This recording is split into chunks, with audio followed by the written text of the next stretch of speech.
Kai Sotto pinatikim sa Saudi Arabia ang legit skills ng isang modernong sentro, ang mga bagay na kinabibiliban ng mga NBA team scouts at Scottie Sotto connection trending ngayon online. Yan ang ating mga pag-uusapan para sa video natin na ito.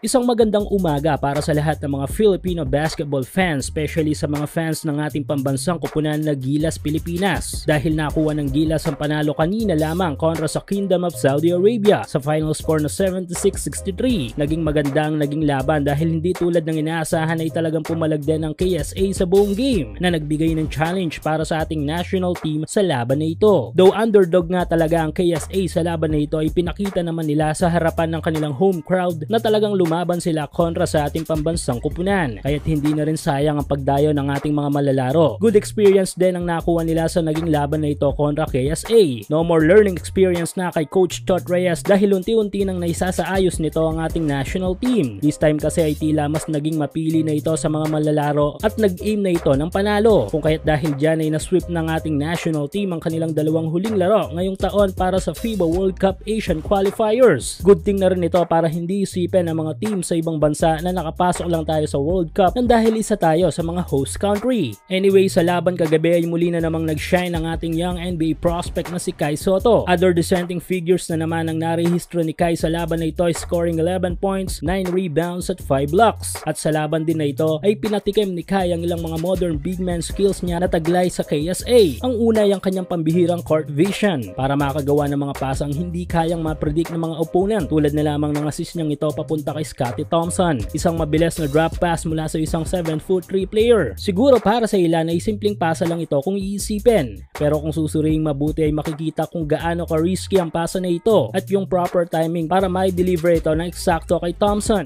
Ongoing pa rin ang promo para sa mga sports fans. Kung mahilig ka sa basketball, local man o international, check mo ang comment section para sa full details at code na pwede mong gamitin.